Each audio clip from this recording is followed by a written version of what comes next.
има едно правило кој вели кога сите опции ќе пропаднат, кога ќе видиме дека сите наши обиди не успеваат, да го отвориме упатството и таму да ги видиме насоките. И сме го разбрали тоа правило во животот многу пати. Се случува да купиме некој уред и подпирајќи се на претходното искуство, на логика, се обидуваме да го ставиме во движење, во употреба. И ќе заглавиме во некој момент, се обидуваме да тргне понатаму работата и не оди никако. И тогаш ќе се сетиме дека има упатство, кој самиот производител го напишал, и следејќи го упатството, стигнуваме до решението. Така и со црквата. Упатството за функционирањето на црквата е дадено од самиот Бог, од оној кој ја создава црквата. Човекот не може сам да ја одреди смислата, не може сам да ја одреди целта, не може сам да го одреди функционирањето на црквата. Христос е главата на црквата, Христос е поставил црквата во овој свет, во обкружување, и Христос како глава ги дава насоките.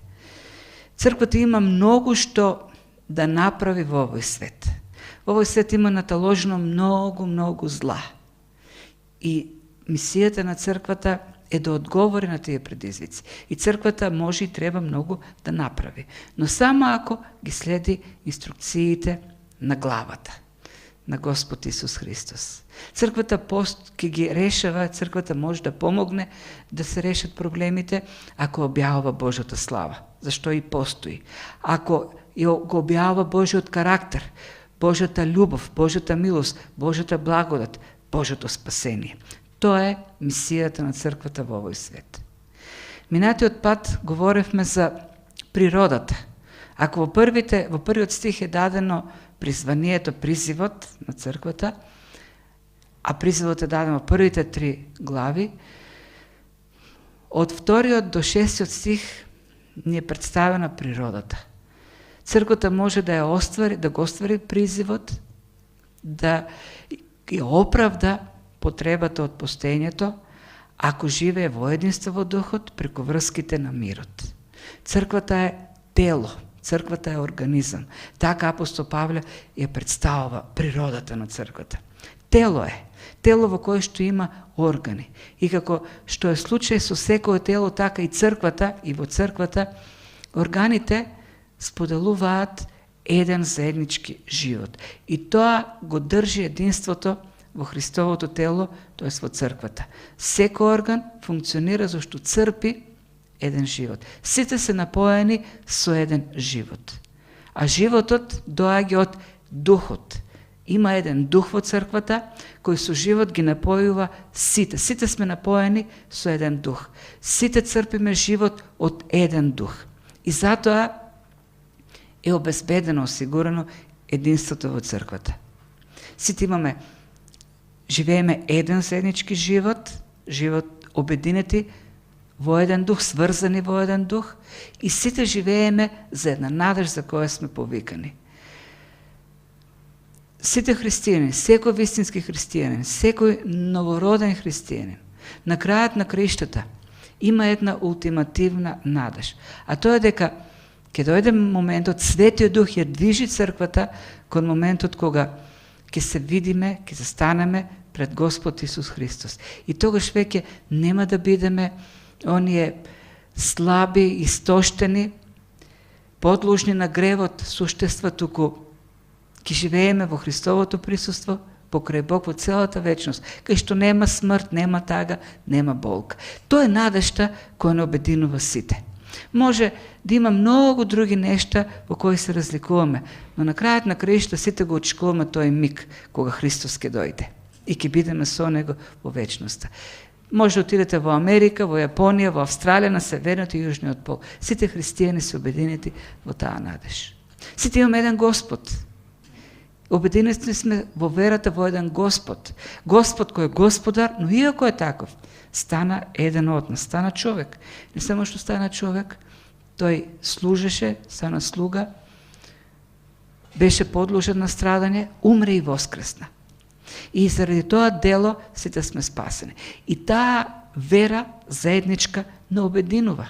Не обединува едно крштевање, независно од тоа каква форма е изведена. Секој што верува во Исус Христос, во Светиот Дух, е крстен, има духовно крштевање. Станува дел од Христовото тело преку Светиот Дух. Преку Светиот Дух станува дел од Христовото дело. Умира со Христос и воскреснува со Христос. Умира за гревот, за стариот живот, воскреснува за нов живот. И на крајот, во сите нас живее еден татко. Сите ние извикуваме кон еден татко. Оној кој создал се, оној од кого потекнува се, оној преку кого суштествува се и оној за кого постои се е во нас. И го повикуваме за помош, за снабдување, за грижа, за водство. Сите сме обединети во едно духовно семејство преку врските на Светиот Дух, во едниот Отец што го имаме сите. Имаме еден дух, обединети во еден дух, напоени со живот од еден дух, од една глава, Исус Христос, и во едно семејство преку еден Отец. Еден Отец, еден Дух, еден Господ. Наше е, како што видовме минатиот пат, да се грижиме, да го запазиме тоа единство кој Бог го гради и го осигурува. Значи, овие се двете работи кои ги видовме досега. Која е мисијата, призивот на црквата и природата на црква. Единството во Духот. Тој призив се исполнува ако сите живееме во единство. Разединетата црква нема што да понуди во овој свет. Разединетата црква може да послужи само за подсмев и презир во овој свет. И во продолжение од 7 стих, може и понатамо, не само 10 продолжува, ние ќе се ограничиме со 10 стих, апостол Павле говори за функционирањето, како црквата, кој има мисија, кој има единство во духот, како едно тело, како ствари функционира, кој е механизмот на функционирањето на тој организам. И повторно, ќе видим понатамо, продолжува таа метафора за телото, најприсутната метафора во оваа послание. Го прочитавме текстот и она што можеме да го видиме нели во суштина е дека телото Христово функционира успешно ако секој орган кој во единство живее со другите органи и извршува функцијата во рамките на дарот кој е даден. Заборев да го напишем, но тоа е тоа. Ајде да видиме. Значи, тоа е прашањето. Како таа мисија што ја има црквата, како таа мисија да ја исполнува, да извршува, како треба да функционира за да се извршува мисијата во светот. Тоа е важно прашање. Има христијани кои велат дека Божјата моќ, Божјата сила, Божјата слава најуспешно ќе се покаже во светот преку црквата, ако во црквата се случуваат некои драматични, надприродни манифестации на Божјата моќ и сила. Има цркви кои се ориентирани во таа насока. Бараат чуда, бараат некои невообичаени манифестации на Духот, зашто веруваат дека тоа е начинот луѓето да ја видат Божјата слава и да поверуваат. Во Новиот Завет имаме случаеви. Не само Новиот и Стариот Завет. Христос на таков начин ја објави својата слава, но малкумина останаа. Бог правеше чуда во пустината и луѓето бргу ги забораваа. Има луѓе кои пак велат дека силата на бројката ќе изврши влијание во светот. Ако се зголемува бројот, номинално на христијаните, колку повеќе христијани има, толку повеќе ќе црквата ќе го изврши влијанието во светот. И има цркви кои во последните 100 години се насочија кон граде на такви наречени мега цркви, со по 15-20 илјади луѓе. Ние гледаме всушност дека и тоа не е начинот. Еве, во Македонија имаме според статистика, голем број христијани, можеби 90% од македонците, според статистиките, веруваат во Бог и припаѓаат на една конкретна вероисповед. Но какво е влијанието во светот? Не гледаме некое посебно влијание. Некои пак сметаат дека црквата ќе влие во светот ако се претопи, тоест ако ги прифаќа модерните тенденции, филозофски, културни и така натаму. Но она што е забележено во последните векови е дека таквата стратегија всушност само доведува до прелевање на светот во црквата, тоест влијание на светот на црквата.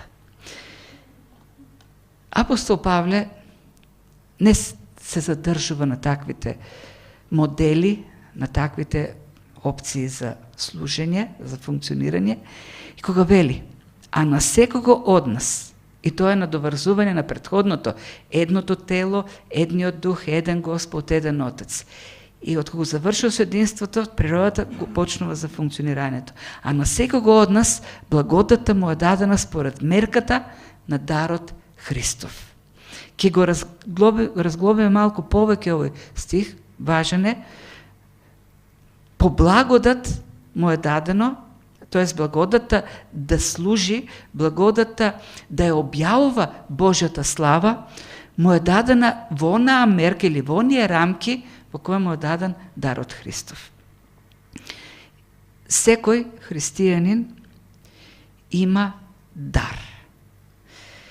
И успешноста на функционирањето на црквата зависи од разумното, од правилното користење, од препознавањето и користењето, тоест функционирањето на органот, на верникот, на христијанинот во рамките или според својот дар, или според мерката на дарот Христов. Ке видиме што значи таа мерката. Веќе спомнавме во некои од претходните изучувања, Бог секому, Духот секому му дава дар, да служи, талент, способност. Кога ќе поверува, кога Духот ќе го крсти во Христовото тело, ќе го направи дел од организмот, од тоа тело Христово, од тој организам, секој верник се добива дар, способност да функционира, да работи. И од правилното функционирање во голема мера на секој дар ќе зависи и успешното функционирање на самата црква. Една од големите причини зошто црквата е слаба, млака, неуспешна, е не негирањето, туку запоставувањето на оваа вистина, на оваа учење за успешноста на црквата. Црквата заборава како правилно треба да функционира. Црквата заборава од кај доаѓа силата, од кај доаѓа успешноста во нејзиното функционирање. Еден организам функционира здраво, успешно, ако секој орган работи според функцијата што му е дадена. Човечкото тело така функционира. И затоа апостол Павле, како пример, го зима човечкото тело за модел на функционирање на црквата. Има различни органи во човечкото тело и секој орган си врши некаква функција. Има системи во човечкото тело. Има систем за варење на храната, има систем за лачење, има респираторен систем, има нервен систем, има дигестивен систем, има респираторен систем за дишење. Секој систем, функционирајќи секој орган во рамките на својот систем, го одржува телото и останатите органи. Ако клетките на некој систем, на некој орган, ако некој орган реши да се побуни, да бойкотира, да демонстрира и да реши да не функционира според работата, ако не ја врши. И самиот орган, но и останатите органи трпат последици. Ако решат органите за варење на храната да не работат како што треба, или ќе ни фати пролив, или ќе повраќаме, ќе се случи нешто што ќе се одрази на целото тело. Тоа е начинот на кој функционира човек. Така функционира и црквата. Неправилната функција на еден орган се одразува на некаков начин и на останатите органи.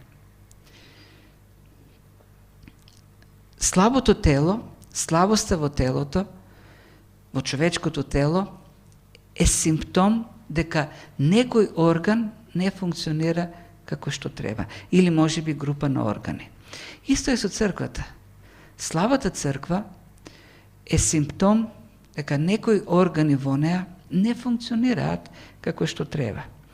Или воопшто не функционираат, или неправилно функционираат. Има различни форми на дисфункција на човечките органи. Има органи кои преминуваат во хиперфункција.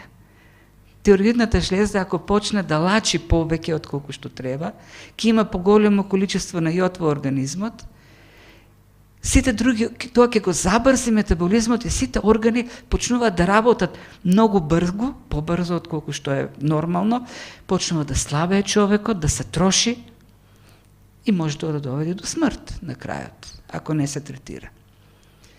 Имаме случај, апостол Павле спомнува во посланието до Коринтијаните, првото послание, ако видиме 11-та, 12-та, 13-та, 14-та глава, говори за луѓе кои толку е стигнале својата служба во Христовото тело, сметајќи ги своите дарови за поважни од другите, што почнале да гледаат со презир на останатите од високо, така да кажеме, почнале да ги делат служењата, фаворизирајќи едни, омаложувајќи други, и то неминовно доаѓа до слабење, неправилно функционирање на телото.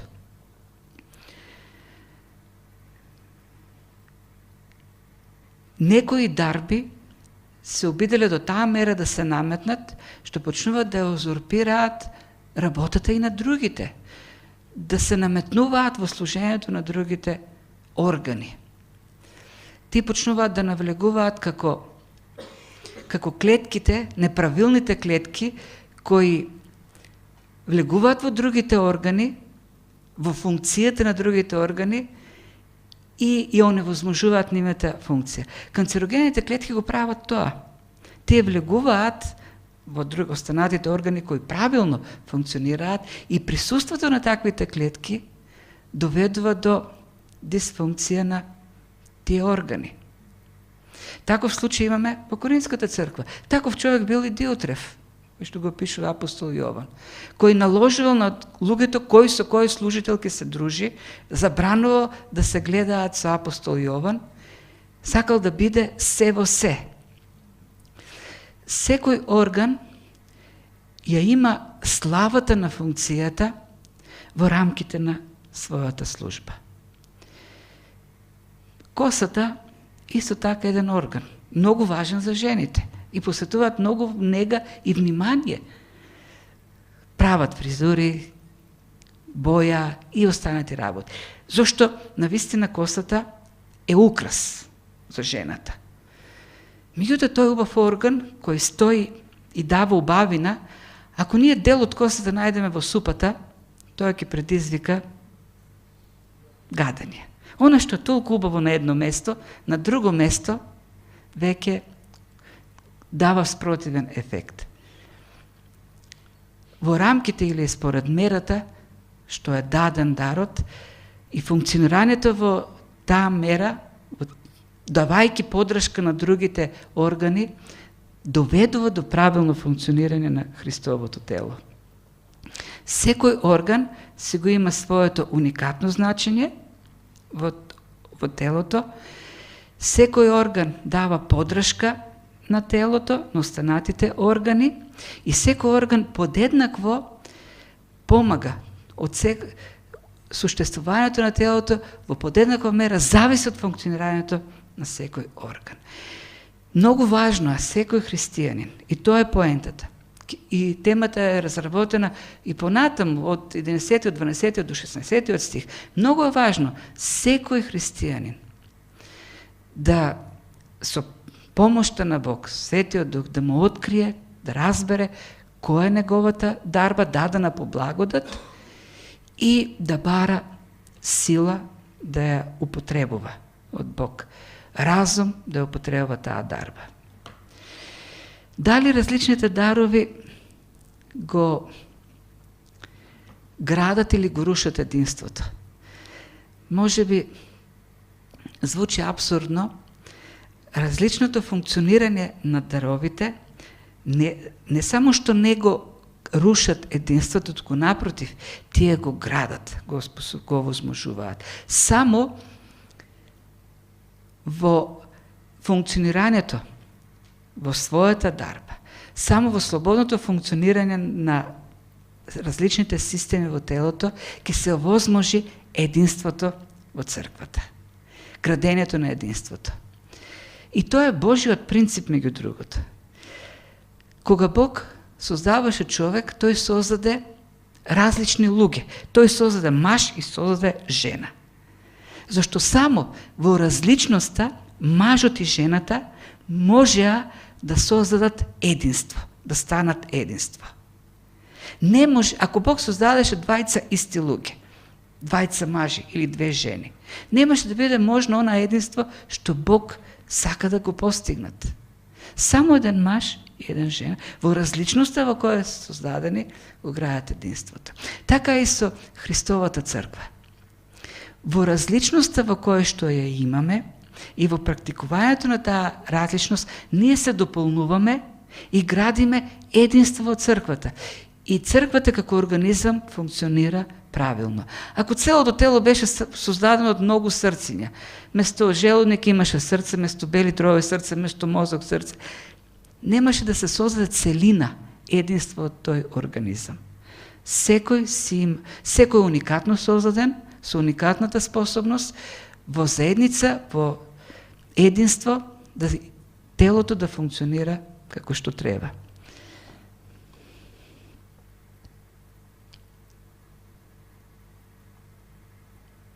Црквата е комплетна кога различните органи се заедно, кога секој член си го наоѓа своето место и служи согласно со својот дар. И сега да поминеме на екзегетиката на овие текстови, на овие неколку стиха, многу важни. Да видиме како сето тоа е представено овдека во овие стихови. Значи, но оние кои преку вера ја прифатиле благодата, вознесениот Христос суверено им дава дар со кој му служат. А на секого од нас благодата му е дадена според мерката на дарот Христов. Ајде да видиме што значи тоа. Овдека апостол Павле употребува три термини кои во суштина имаат исто значење. Не се гледа во нашиот превод толку, меѓутоа тоа е факт. Вели, говори за благодат, говори за давање, а во оригиналниот текст значи подарување, дарување, и говори за дар, тоа е подарок. Сега, апостол Павле во овој текст, во овој стих, за дар користи збор што вообичаено не го користи. И ова исклучок, само овдека, го употребува зборот дореа. Инаку во сите други случаеви го користи зборот харизма, кој пак произлегува од зборот харис, од кој пак е зборот благодат. И значи тој говори за благодат, говори за давање и говори за дар која е харизма, а тука е дореа. Три работи. Благодат. Која е идејата? Зошто го пишува? Која е поентата на овие стихови? Зборот благодат, харис, значи наклонетост, благонаклонетост. Бог е благонаклонет кон нас. Во што е благонаклонет? Благонаклонет е во тоа што ни дава можност да го живееме неговиот живот. Тој како подарок ни го дава тоа. Да го живееме неговиот живот, бидејќи сме спасени, и живејќи го неговиот живот, тој живот да го манифестираме во светот, светот да го види преку црквата, преку нас, божествениот живот и божествената слава. А тој ни дава таа наклонетост да го живееме божествениот живот според мерката на дарот во Христос. Тоест, ни дава можност да ја објавуваме неговата слава Зашто тоа е функцијата на црквата.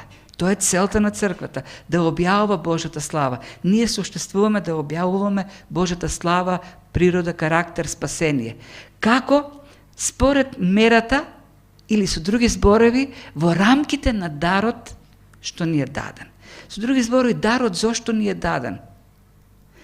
За да ја објавуваме Божјата слава, која пак можност ни е дадена пак по благодат. За да објасни идејата како го добиваме тоа, апостол Павле вметнува 23 стиха, 8, 9 и 10, кои се, според авторите на оваа книга што ја држи Боријан во раце, според авторите на таа книга, овие стихови влегуваат во тешките за разбирање. Ако ги видиме, не се многу тешки, но може би чуди, прави впечаток фактот дека апостол Павле решава да ги вметне овдека. Значи, прави една дисторзија на текстот. Почнува за дарбите да говори, потоа 8, 9 и 10 стих се префрлува на Христос, што Христос направи, и од 11 пак се враќа на дарбите. Има евангелизатори, учители, пастори и така натаму. Пророци.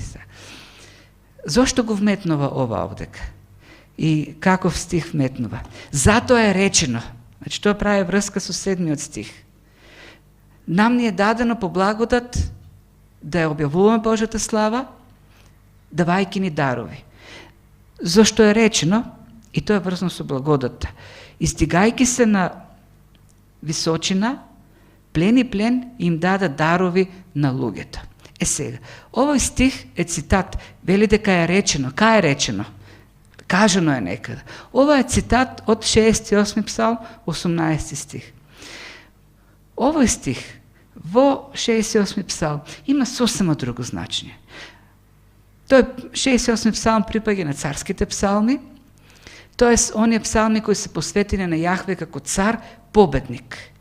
И во литургијата, во литургиските цели, царските псалми се користат, се пеат во храмот, кога се оддава чест на Бог, или пак кога цар се враќа од победа и се возвеличува. Меѓутоа, апостол Павле дава друго толкување на овој стих, му дава месијанско толкување. И веднаш, значи, речено е тоа, вели во псалмот, и прави коментар или толкување, или на еврејски мидраш. А што означува, и сега дава толкување, што означува издигајки се?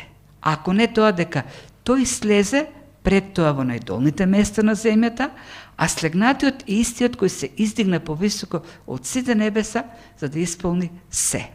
За кого говори апостол Павле? За Христос.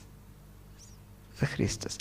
Всушност, овдека идејата на апостол Павле да ни покаже како ги добиваме даровите. Кој е заслужен за да ги имаме даровите? Кој беше делото кое се изврши за да ги имаме ние даровите? И тука можеме да го видиме, да го сватиме целото спасително дело на Господ Исус Христос. Значи, апостол Павле цитира од Стариот Завет еден текст кој оригинално, пак ќе кажеме, наменет за Јахве.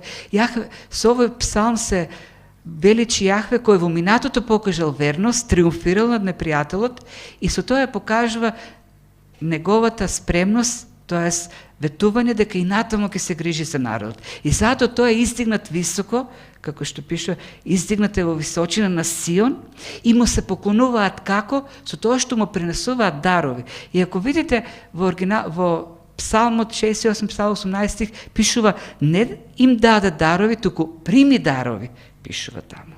Зашто Јахве прима дарови како цар. Апостол Павле го променува тоа и овдека вели даде дарови. А како даде дарови и за кого се однесува, продолжува за Исус Христос. Кога дава толкување на зборчето издигајки се всушност во однос на што се издигна. Тој се издигна во однос на она што претходно го направи. Тука го гледаме целокупното дело на Исус Христос. Некои во тоа издигајки се, го препознаваат само чинот на смртта. Тоест, не издигајки се, најдолните места на земјата. Фразата најдолните места на земјата, во еврејското разбирање, тоа е шеолот, гробот, смртта. Христос замина во смрт. Меѓутоа, авторите на оваа книга се определуваат зона толкување, кој правилно е уфатено целокупното дело. Христос, Божиот Син, кој имаше Божјата слава, ја симна и се симна на земјата. И не само што се симна на земјата и стана еден од нас, туку тој стана слуга. И не само што стана слуга, умре со смрт на крст, со долна смрт. И не само што умре со таква смрт, не, тој беше погребан. Заврши го смртта. И тука во смртта всушност, тој освои плен. Освојувајќи плен кој потоа го раздаде, го даде како дар на другите. Издигајќи се на височина плен и плен, им даде дарови на луѓето. А како се издигна? Со тоа што се симна во најдолните места. Што направи? Ја победи со смртта, ја победи смртта. Ја победи смртта, го победи гревот. И освои плен, спасение, кој го даде, го дари на оние што веруваат во него. Дарувајќи им го тоа спасение, тој им даде дарови. И всушност тоа се заокружува идејата на 7 стих, како сето тоа е по благодат дадено. Зошто може да се даде по благодат? Зошто Христос го освои победоносно, тој како триумфален цар освои плен преку смртта и тој плен го даде на луѓето, на верниците. А тој плен вклучува спасение, но вклучува и способности за служење. Темата овдека се даровите. По благодат е спасението, по благодат се и даровите. И тука таа врска меѓу тие три збора. Благодат, даде и дар, кои имаат едно исто значење. Асоцираат сите овие три збора на нешто кое не се заслужува.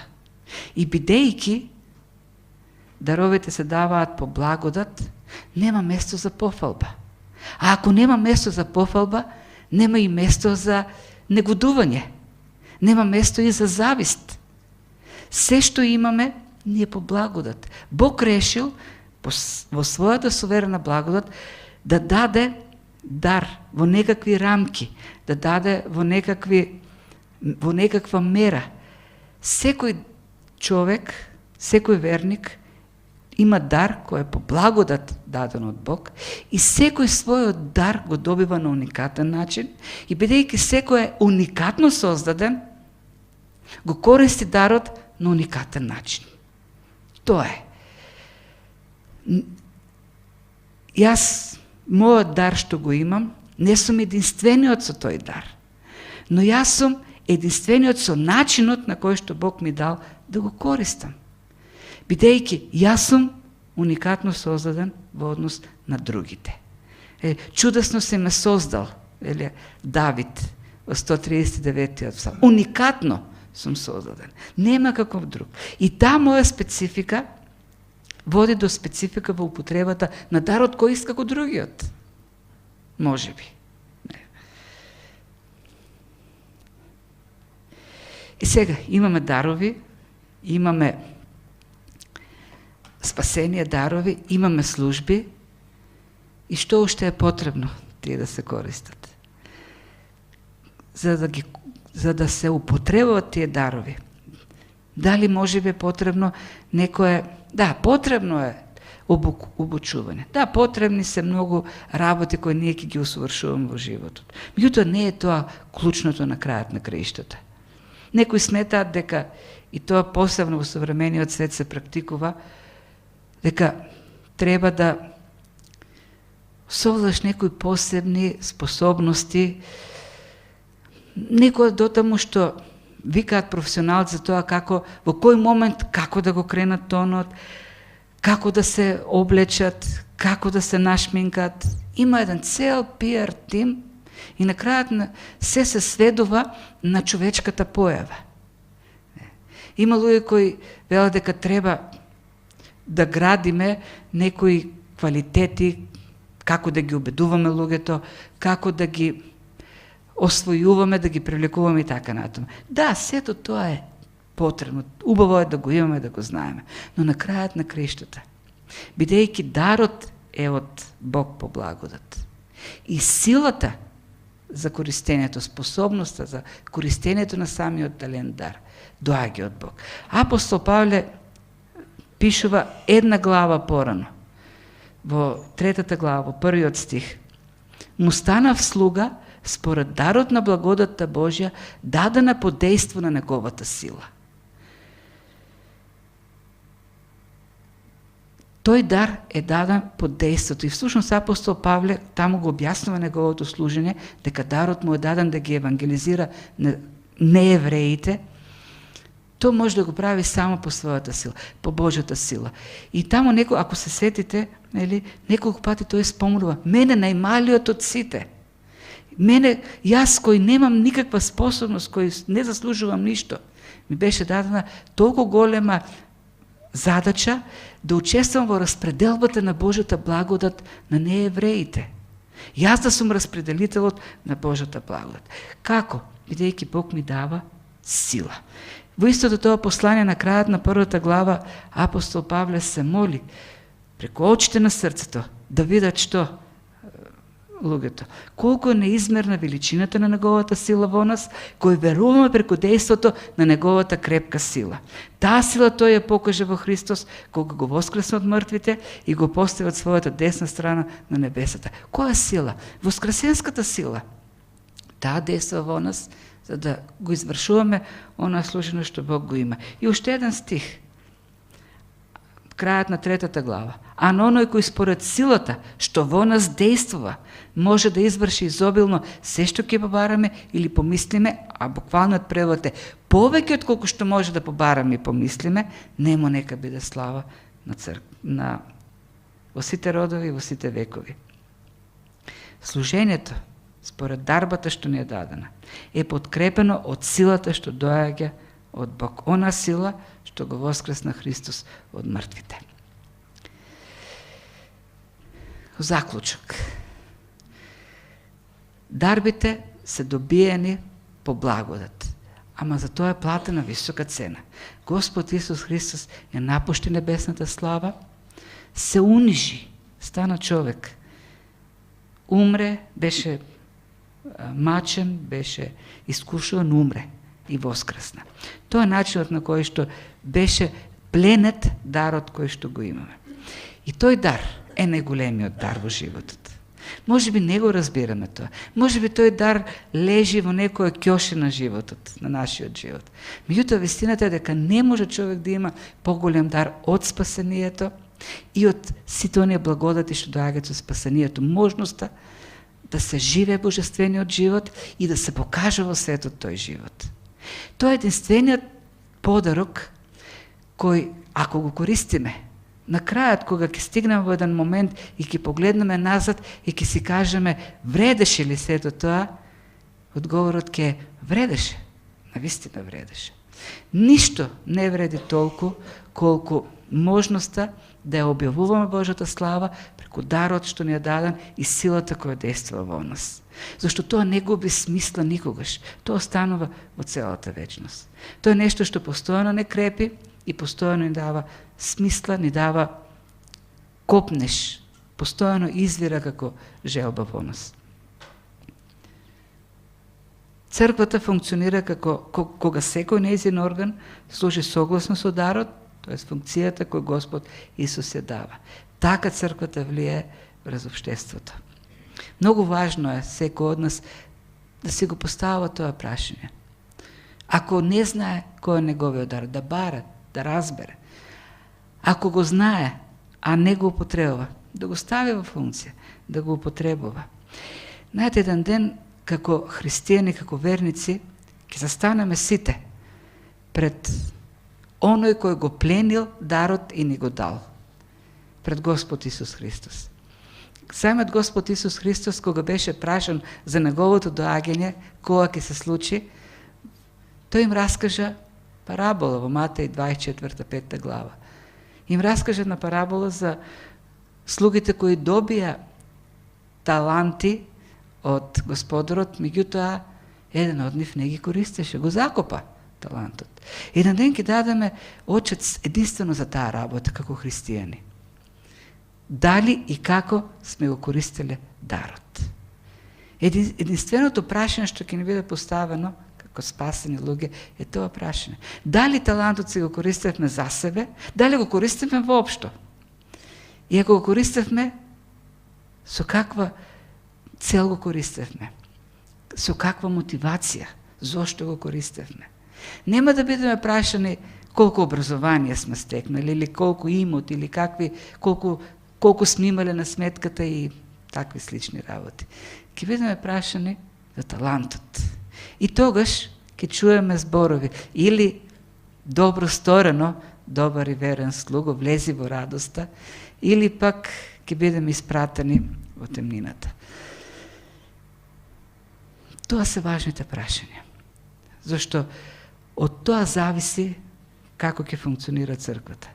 Што направивме со дарот, што направивме со силата, што ни стои на располагање. Што е подарена преку страдање, преку смрт и воскресение. Никој не може да го употребува нашиот дар место нас. На секого дарот му е даден нему лично и никој не може во замена да го користи неговиот дар. И во овие изучување што ги имаме и ќе продолжиме, целта да се охрабриме. Тоа што Бог ни го дал, како голем подарок, бидејќи тој посакал така, во добрина да го направи, да го ставиме во служба за градење на Божјото царство. А тоа нема цена. Тоа останува како вредност во целата вечност. Господ да биде со нас и да ни дава мудрост во тој поглед.